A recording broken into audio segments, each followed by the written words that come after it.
ತಡವಾಗಿ video upload ಮಾಡ್ತಿದ್ದೀನಿ, ದಯವಿಟ್ಟು ಕ್ಷಮೆ ಇರಲಿ. ಮೊದಲಿಗೆ ಎಲ್ಲರಿಗೂ ವೆರಿ ಹ್ಯಾಪಿ ಇಂಡಿಪೆಂಡೆನ್ಸ್ ಡೇ. ಇದು ನಮ್ಮ ಕಮ್ಯುನಿಟಿಲಿ ಇಂಡಿಪೆಂಡೆನ್ಸ್ ಡೇ ಸೆಲೆಬ್ರೇಷನ್ ಮಾಡ್ತಿರೋದು. ದೊಡ್ಡವರೆಲ್ಲ ಸೇರಿ ಫ್ಲಾಗ್ ಹಾಯಿಸ್ಟಿಂಗ್ ಮಾಡಿದರು ಬೆಳಗ್ಗೆ 8 ಗಂಟೆಗೆ. ನನ್ನ ಮಗಳಿಗೆ ಶಾಲೆ ಇತ್ತು, ಸೊ ನಾನು ಹೋಗ್ತೀನಿ ಶಾಲೆಗೆ ಅಂತ ಹೇಳಿದ್ಲು.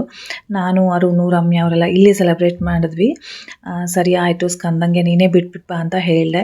ಸೊ ಸ್ಕಂದ ಹೋಗಿ ವೃಂದನ ಶಾಲೆಯಲ್ಲಿ ಬಿಟ್ಟು ಬಂದು ಆಮೇಲೆ ಅವನು ಸಹ ಜಾಯ್ನ್ ಆದ. ಸ್ಪೀಚ್ ಕೊಟ್ಟರು ಎಲ್ಲರೂ, ಎಲ್ಲ ಕ್ಯಾಸ್ಟ್, ಆ ಥರ ಕ್ಯಾಸ್ಟಿಸಮ್ ಹತ್ರ ಏನೂ ಇಲ್ಲ. ಅಪಾರ್ಟ್ಮೆಂಟಲ್ಲಿ ಇದೊಂದು ಪ್ಲಸ್ ಪಾಯಿಂಟ್ ಕಮ್ಯುನಿಟಿ. ಇದರಲ್ಲಿ ಎಲ್ಲ ಥರದ ಜನಗಳು, ದೊಡ್ಡವರು ಚಿಕ್ಕವರು ಎಲ್ಲ ಬಂದು ಜಾಯ್ನ್ ಆದರು. ಆಮೇಲೆ ನಾನು ಲಾಸ್ಟ್ ಇಯರ್ ವೈಟ್ ಡ್ರೆಸ್ ಹಾಕ್ಕೊಂಡು ಹೋಗಿದ್ದೆ, ಅಂದರೆ ಇಂಡಿಪೆಂಡೆನ್ಸ್ ಡೇ ಥೀಮ್ದು ಅಂತ. ಈ ಸಲ ಆರೆಂಜ್ ಡ್ರೆಸ್ ಹಾಕ್ಕೊಂಡೋಗಿ ಫೋಟೋಸ್ ಎಲ್ಲ ಸ್ವಲ್ಪ ತಕ್ಕೊಂಡೆ. ಆಮೇಲೆ ಸ್ನ್ಯಾಕ್ಸ್ ಇತ್ತು ಬೆಳಗ್ಗೆ, ಲೈಕ್ ಬಿಸ್ಕೆಟು, ಸ್ವೀಟು ಮತ್ತು ಕಾಫಿ ಕೊಟ್ಟರು. ನನ್ನ ಫ್ರೆಂಡು ಲಾಸ್ಟ್ ಇಯರು ಅವಳು ಆರೆಂಜ್ ಹಾಕ್ಕೊಂಡಿದ್ಲು, ನಾನು ವೈಟ್ ಡ್ರೆಸ್ ಹಾಕ್ಕೊಂಡಿದ್ದೆ. ಈ ಸಲ ನಾನು ಆರೆಂಜು, ಅವಳು ವೈಟ್. ಆದರೆ ಇದು ಅನ್ಎಕ್ಸ್ಪೆಕ್ಟೆಡ್ ಆಗಿ, ಮತ್ತು ನನ್ನ ತಂಗಿ ಗ್ರೀನು. ಸೊ ಹಾಗೆ ಬಾವುಟ ಥರ ಅಂತ ಫೋಟೋಸ್ ಎಲ್ಲ ತೊಗೊಂಡ್ವಿ. ಮೊದಲೇ ಹೇಳಿದರು ಬೆಳಗ್ಗೆ ಕಲ್ಚರಲ್ ಪ್ರೋಗ್ರಾಮ್ಸ್ ಇರೋಣ, ಮಕ್ಕಳೆಲ್ಲ ಜಾಯ್ನ್ ಆಗಲಿ ಅಂತ. ಆದರೆ ತುಂಬ ಶಾಲೆಗಳೆಲ್ಲ ಬೆಳಗ್ಗೆ ಕಂಪಲ್ಸರಿ ಹೋಗೋದಿರೋದ್ರಿಂದ ಬೆಳಗ್ಗೆಲ್ಲ ತುಂಬ ಜನ ಇರಲಿಲ್ಲ. ಅದಕ್ಕೆ ಅವರು ನಮ್ಮ ಕಮ್ಯುನಿಟೀಲಿ ಸರಿ ಸಂಜೆ ಒಂದು ಕಲ್ಚರಲ್ ಪ್ರೋಗ್ರಾಮ್ಸ್ ಇರೋಣ ಅಂತ ಹೇಳಿಬಿಟ್ಟು ಟೈಮಿಂಗ್ಸ್ ಚೇಂಜ್ ಮಾಡಿದರು.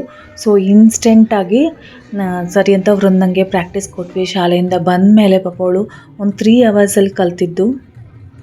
ಮತ್ತು ಬೇರೆ ಪ್ರೋಗ್ರಾಮ್ಸು ಸಹ ಎಲ್ಲ ಇತ್ತು. ಭರತನಾಟ್ಯ ಇತ್ತು, ಹಾಡಿತ್ತು, ಪುಟ್ಟ ಮಕ್ಕಳು ಡ್ಯಾನ್ಸ್ ಇತ್ತು, ತುಂಬ ಇತ್ತು ನಮ್ಮ ಪಾರ್ಟಿ ಹಾಲಲ್ಲೇ.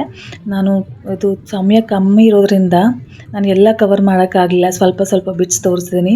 ವೃಂದ ಜೊತೆ ನಾನು ರಮ್ಯಾ ಸಹ ಅವಳಿಗೆ ತೋರಿಸ್ಲಿಕ್ಕೆ ಅಂತ ಹೇಳಿಬಿಟ್ಟು ನಾವು ಹಾಗೆ ಡ್ಯಾನ್ಸ್ ಮಾಡಿದ್ವಿ. ಚೆನ್ನಾಗಿತ್ತು. ಎಲ್ಲರೂ ಪಾಸಿಟಿವ್, ಅಂದರೆ ತುಂಬ ಚೆನ್ನಾಗಿ ಹಾಡಿದ್ರಿ, ಡ್ಯಾನ್ಸ್ ಎಲ್ಲ ಮಾಡಿದ್ರಿ ಅಂತ ಹೇಳಿದ್ರು. ಫುಲ್ ಖುಷಿ ಆಯಿತು. ಇದು ಆ್ಯಕ್ಚುಲಿ ಫಸ್ಟ್ ಟೈಮ್ ಈ ಥರ, ಅಂದರೆ ಇಂಡಿಪೆಂಡೆನ್ಸ್ ಡೇ ಸಂಜೆ ಕಲ್ಚರಲ್ ಪ್ರೋಗ್ರಾಮ್ಸ್ ಈ ಥರ ಎಲ್ಲ ಮಾಡಿದ್ದು ಫಸ್ಟ್ ಟೈಮು. ಸೊ ಫುಲ್ ಅಂದರೆ ಸ್ವಲ್ಪ ನರ್ವಸ್ ಇತ್ತು, ಅಂದರೆ ಏಕೆಂದರೆ ಚೆನ್ನಾಗಿ ಪ್ರಾಕ್ಟೀಸ್ ಆ ಥರ ಎಂತ ಇರಲಿಲ್ಲ. ಜಸ್ಟ್ 3 ಅವರ್ಸ್ ಅಷ್ಟೇ. ಆಫ್ಟರ್ನೂನ್ ಶಾಲೆಯಿಂದ ಬಂದಮೇಲೆ ವೃಂದಾಗ ಹೇಳ್ತಾ ನಾವು ಪ್ರಾಕ್ಟೀಸ್ ಮಾಡಿದ್ದು. ಚೆನ್ನಾಗಿ ಬಂತು. ಅಂದರೆ ಎಷ್ಟೊಂದು ಪ್ರೋಗ್ರಾಮ್ಸ್ ಎಲ್ಲ ನೋಡ್ತಾ ನೋಡ್ತಾ ನನಗೆ ಫ್ರ್ಯಾಂಕ್ಲಿ ವಿಡಿಯೋ ಮಾಡೋದು ಮರ್ತೇ ಹೋಗ್ಬಿಡುತ್ತೆ. ಅಯ್ಯೋ ನಾನು ಮಾಡಬೇಕಲ್ವಾ, ವ್ಲಾಗ್ ಹಾಕಬೇಕಲ್ವಾ ಅಂತ ಆವಾಗ ನೆನೆಸ್ಕೊಂಡು ಮಾಡ್ತಿದ್ದಿದ್ದು.